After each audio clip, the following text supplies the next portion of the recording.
All right, so just when I thought that the Kotaku ban situation was done and it was over with and it couldn't keep getting worse, it just keeps getting worse. But I do think that this will probably be the end of this saga as we just move on to The Legend of Zelda Tears of the Kingdom and whatever Nintendo's going to do next, and the other games that are coming out, and Final Fantasy, and everything that's good about gaming. Because honestly, I don't like talking about Kotaku. They're not a good website. The writers aren't very good, and that's just my own personal opinion. This isn't defending Nintendo or supporting this or supporting that. This is personally me looking at what they do and the delusional aspect of their writers to sit here and put out drivel and think that we're going to buy it when they double down on bad takes and they think they are a lot bigger, higher, and mightier than they actually are.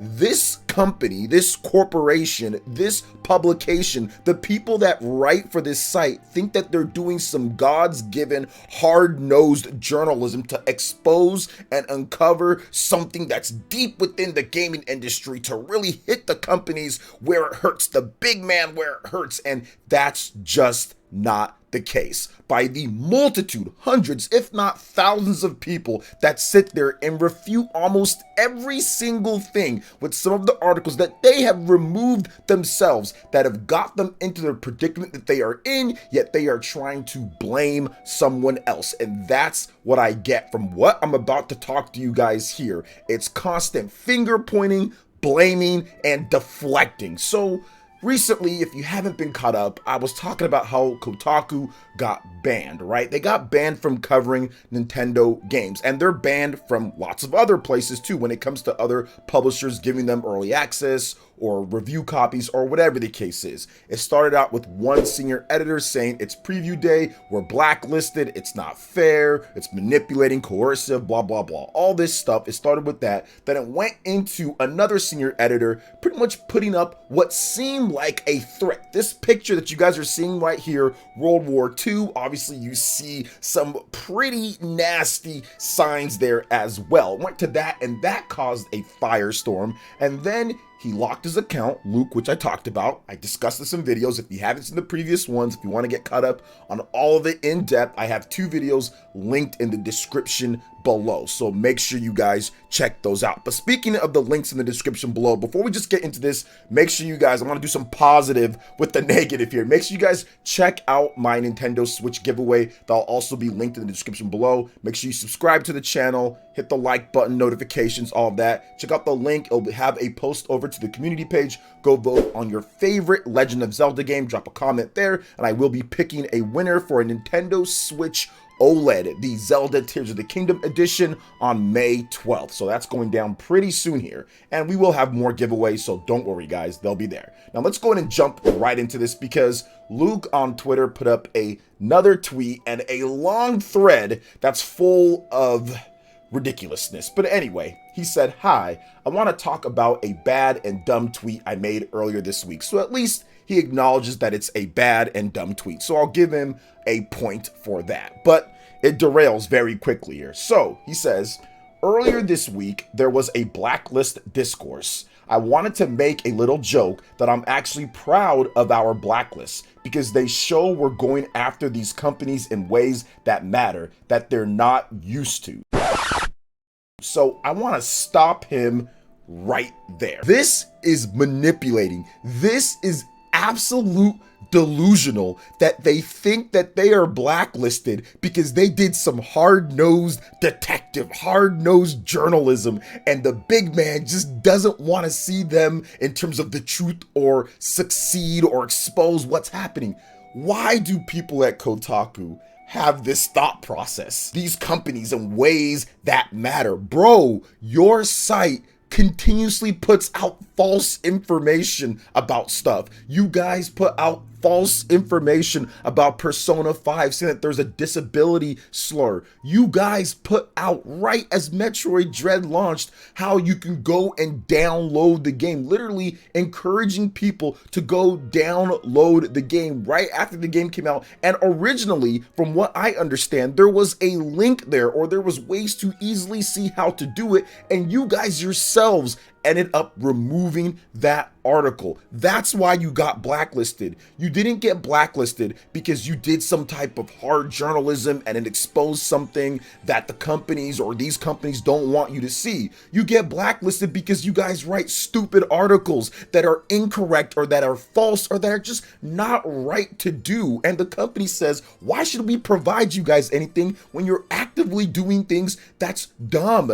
that isn't necessarily good at all for our gamers or our customers or anything. So to sit here and act like this guy or Kotaku does this type of God's work or does this type of journalism that is just so befitting of the truth, or you're hitting the companies and it's all something to where you should feel righteous about, is absolutely ridiculous, which is exactly the reason why you don't expose why you guys got blacklisted by these. You don't want to mention the Metroid stuff. You don't want to mention the disability slur snafu that wasn't correct with the Persona 5 lyrics. You don't want to mention these things because it makes your nonsense that you're putting out here look absolutely asinine. It makes it look like you are just a big liar because you don't want to mention these things. Nobody at Kotaku wants to mention why they were blacklisted from Nintendo or from any of these companies. What have you provided to sit there and say that you guys provide some type of stuff that's really going to expose, or you should be proud of what? Telling people to go download Metroid Dread on an emulator, providing links, then removing it, being wrong about a disability slur, not knowing how to play Xenoblade Chronicles because you're confused? Like, what are you guys doing when it comes down to it? This is why it just blows my mind that this guy actually thinks that he's doing something here that matters. Like, you're not. You've done nothing at this point. You've done nothing at Kotaku that makes it seem like, oh my gosh, wow, they really exposed something. It's not like you guys wrote up the article that showed off the whole thing with the Activision Blizzard situation and some of the problems there. Anyway, he goes on to say, I have a half-brained idea to use kill markings for this. Googled it and used the first pick I got back. You know, each kill marking was us racking up another publisher who wasn't going to even respond to simple emails. A lot of people I know liked the tweet. They clearly understood the joke and I left it. I came back to some ish. Others have read the tweet differently, and before long, I was being accused of being everything from anti-Semitic to calling for the murder of Japanese nationals. I initially ignored this because versus the intent of the tweet, it all seems so absurd that I wasn't even worth engaging with. That was my second dumb mistake. Some of those concerns were genuine, many more were not, but regardless, it was all down to the fact that I'm an idiot and didn't consider the full consequences of using an image from World War II like that. It was callous, reckless, insensitive, and for that, I'm sorry. It was never my intent to say anything other than these companies suck, so I'm truly sorry to anyone and everyone for using such an image and need to do better, much better with this kind of stuff in the future. Shaking my head, should have just used this. Then he shows off like the space flight with the markings on there, which obviously that wouldn't hit as hard as maybe what he was trying to say. So I understand that he's apologizing here, but it seems like he's more upset, at least initially, with all the explanation that people didn't understand the joke more so than being sorry for what he was actually saying. These companies suck was what he was supposed to say. So you go that far, and on top of that, he doubled down on his tweet after he deleted it. So that once again shows me it's not like he saw everybody complaining and what the issue was and was like, all right, let me just say sorry, let me just put this out there. He doubled down. I covered it in my previous video. He literally doubled down on his tweet and then waited after more people kind of came out and said, okay, this is an issue. It's looking like you're trying to incite violence. And yeah, I'm pretty sure his boss at Kotaku or people there, the parent company or whatever the case is, told him, you need to do something about this because this is going to get us even in more trouble, because it looks, even if people know you and they know that it was a joke, because I didn't take it as he's going to go incite violence against, you know, Japanese people or anything like that. But even if that was not the case, using an image like that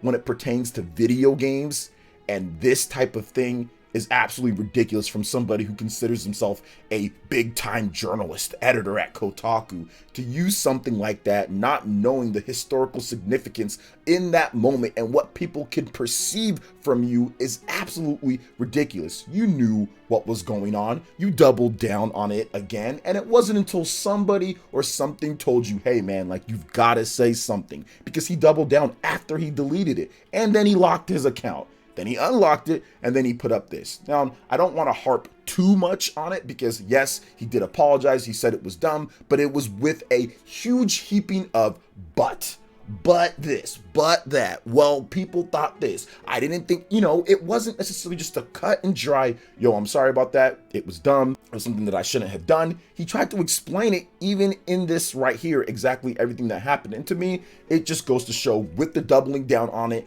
after he deleted the tweet and then put it up again in a screenshot, it just shows to me that really this is how Kotaku operates, man. Like, this is how they operate. Once again, this isn't a defense of Nintendo or anything else like this, man, but Kotaku, they've done this for years. This is their MO. Think higher and mightier than they actually are, put up stupid articles or say stupid things, get the backlash, they don't understand it, they sit there and double down and everything, then after it gets overwhelmingly negative because they are usually in the wrong, they come out and say, well, I'm sorry, but all of this. That is legitimately what Kotaku is about. So it is what it is. You can sit there and act like you're proud of publisher blacklistings. I'm not sure why you would be. You're there to cover video games. You want to have as much access as possible. And in the competitive media space that is editorial, there are more and more YouTubers. There are more and more other sites that are coming up and taking those views from you with stuff like this. So if you think that that's a good thing or that you're proud of them or you're doing some type of work, what you need to do is actually line up what you've done positively in terms of this work that you're doing. You're going after these companies in ways that matter and that they're not used to by telling people to emulate Metroid Dread. That's what you're proud of. You're going after them, right? Like, these are the type of things what makes people look at you and say, yeah, that's a joke. Kotaku is a joke after that, because you're not listing what you guys are actually doing. And all these publishers are blacklisting you, not because you've done anything that's actually significant or that matters, is because, once again, you're writing stuff that is incorrect. You're writing stuff that is not right. You're writing stuff that is actively detrimental to just the core business of maybe what they're trying to do. You're not exposing anything that needs to be seen by the public or anything like that. And this delusion that you are is absolutely hilarious, and why I'll never read Kotaku. I'll just never read this website because of some of these people that work there, man. But hey, it is what it is. They've got their readers. They've got their millions of dollars. They've got what they've got. But man, I don't know how long that's going to last with people like this and attitudes like that, because you're losing out on access. You're losing out on different things. But hey, it is what it is. It's their business. It's their life. It's what they want to do. So what do you guys think? Let me know in the comment section below. Hit that like button, subscribe if you're someone new. Check out our Nintendo Switch OLED giveaway with The Legend of Zelda Tears of the Kingdom. We've got some awesome stuff there. And check out some of our other videos on The Legend of Zelda Tears of the Kingdom. Thank you so much for watching, and we'll catch you for the next video. Peace.